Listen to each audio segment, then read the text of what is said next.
พิธีเปิดการก่อสร้างโครงการสั่งตั้งระบบการคุ้มครองและกวดกาความเสถียรภาพของอ่างเก็บน้ำกสิกรรมในสาธารณรัฐประชาธิปไตยประชาชนลาวพิธีดังกล่าวได้จัดขึ้นที่ศูนย์พัฒนาชลประทานร่วมมือลาวสาธารณรัฐเกาหลีโดยการเข้าร่วมของปริญญาเอกนางจันทครบัวละพันธ์รองรัฐมนตรีกระทรวงเกษตรกรรมและป่าไม้ท่านยางซูจังเอกอัครราชทูตสาธารณรัฐเกาหลีผู้มีอำนาจเต็มแห่งสาธารณรัฐประชาธิปไตยประชาชนลาว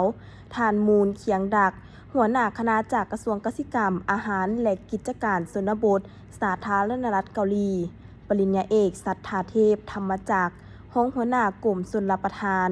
ท่านซอยเซนวอนหัวหน้าศูนย์ร่วมมือพัฒนาสากลด้านกสิกรรมและอาหารพร้อมด้วยภาคส่วนเกี่ยวข้องเข้าร่วม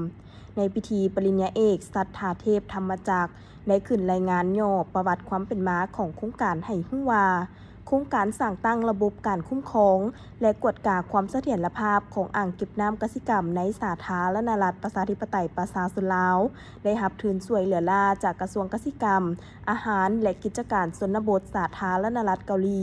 ในมูลค่า 5.5 ตื้อวอนหรือเท่ากับ 4.6 ล้านดอลลาร์สหรัฐระยะการจัดตั้งปฏิบัติโครงการแม่น 4 ปี 2024-2028 โครงการดังกล่าวมีจุดประสงค์เพื่อสร้างความปลอดภัยด้านชีวิตและเศรษฐกิจสังคมของประชาชนในเขตลุ่มน้ำโดยผ่านการคุ้มครองเขื่อนชลประทานที่มั่นคงสร้างตั้งระบบคุ้มครองความปลอดภัยของเขื่อนชลประทานในสาธารณรัฐประชาธิปไตยประชาชนลาวเพื่อเสริมสร้างความเข้มแข็งของเขื่อนส่งเสริมการใช้น้ำสำหรับกสิกรรมให้เกิดประโยชน์สูงสุดยกระดับผลผลิตทางกสิกรรมและส่งเสริมรายได้ของชาวเกษตรกรกิจกรรมหลักของโครงการประกอบด้วยสร้างแผนแม่บทระบบการคุ้มครองความปลอดภัยเขื่อนชลประทานสร้างศูนย์ควบคุมความปลอดภัยเขื่อนชลประทานสร้างโครงการทดลองตัวแบบในการประเมินความปลอดภัยเขื่อนชลประทานจำนวน 4 เขื่อนโดยการติดตั้งระบบเตือนภัยอยู่ภาคสนามสนองอุปกรณ์เครื่องมือเทคนิควิชาการเพื่อสนับสนุนบุคลากรสาธารณรัฐประชาธิปไตยประชาชนลาวโดยการเข้าร่วมฝึกอบรมอยู่สาธารณรัฐเกาหลีสร้างขีดความสามัคคีด้านวิชาการเข้าในเวียกงานการคุ้มครองความปลอดภัยเขื่อนชลประทานในลาวท่านมูลเคียงดักได้กล่าวว่า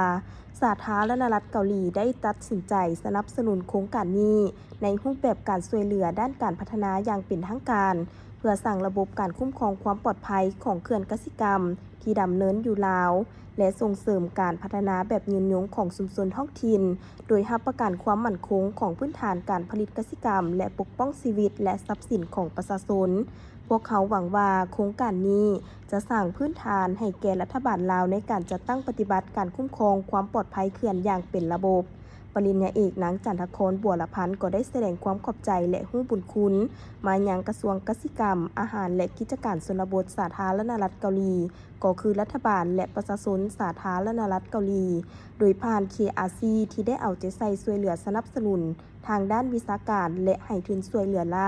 แขนงการเกษตรกรรมและป่าไม้ของสาธารณรัฐประชาธิปไตยประชาชนลาวเฮาอย่างต่อเนื่อง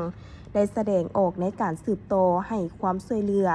จัดตั้งปฏิบัติโครงการสร้างตั้งระบบคุ้มครองและกวดกาความเสถียรภาพของอ่างเก็บน้ำกสิกรรมในสาธารณรัฐประชาธิปไตยประชาชนลาวพิเศษในปีนี้เป็นปีครบรอบ 30 ปีของการร่วมมือลาวเกาหลีหวังอย่างยิ่งว่าจะมีการสืบต่อให้การช่วยเหลือเพื่อรัดแน่นความสามัคคีและสายพัวพันร่วมมือสองชาติให้มีความยืนยงยาวนาน